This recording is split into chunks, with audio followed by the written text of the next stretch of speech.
Good afternoon. Let me start by thanking the organizers for their invite. And I have 15 minutes and I will share 10 slides. As implied by the title on my talk on essential thrombocythemia, I'm going to focus on prognostication and treatment. It is now very well established that among the JAK2 mutation prevalent myeloproliferative neoplasms, essential thrombocythemia has the better prognosis, but survival is still less than expected from the control population. But you have to notice here that the separation of survival doesn't start well into 15 years.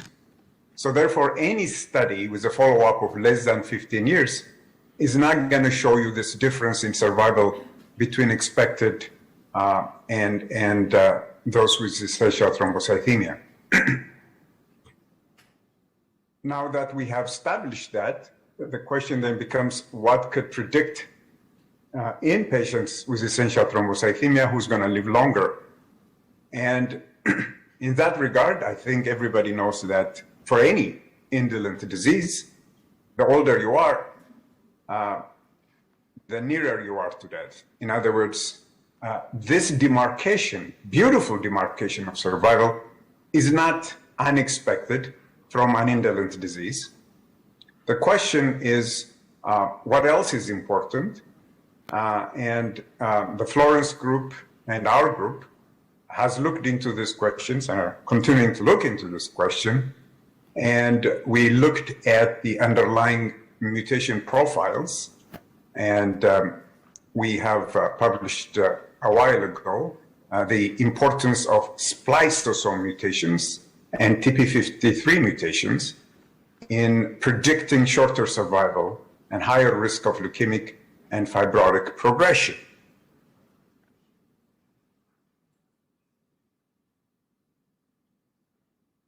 Now, those kind of adverse mutations occur in about 10% of patients at diagnosis, but there is another genetic feature which we have just published on over 700 patients, showing that the presence of an abnormal karyotype, which can occur up to 5% of the patients, also portends poor prognosis.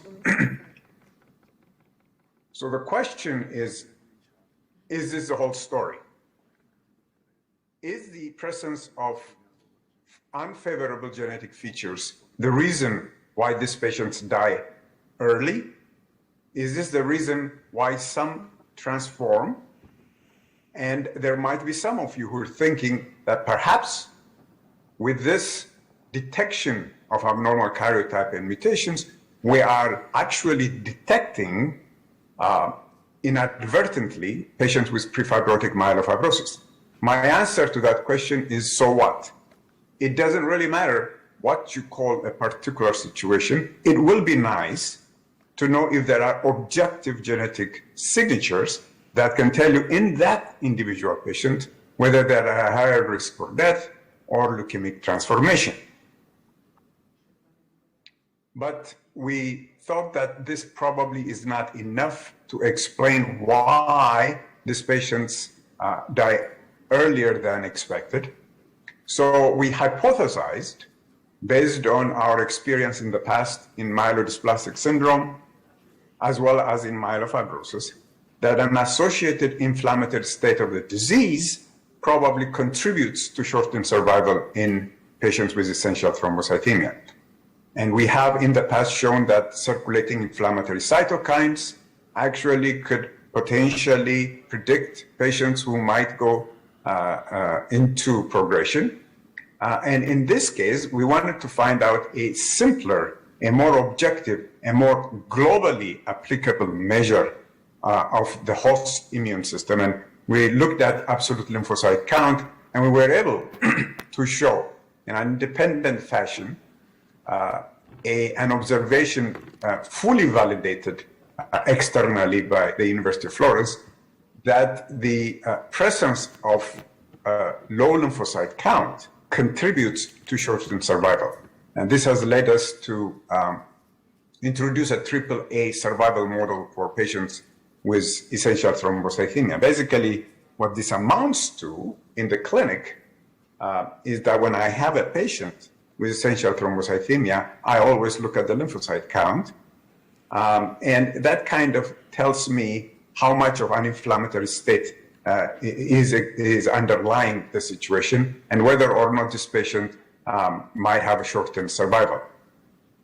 Now, this, of course, was tested against abnormal karyotype and spliceosome TP53 mutations. It was independent, but all of them stayed independent of each other.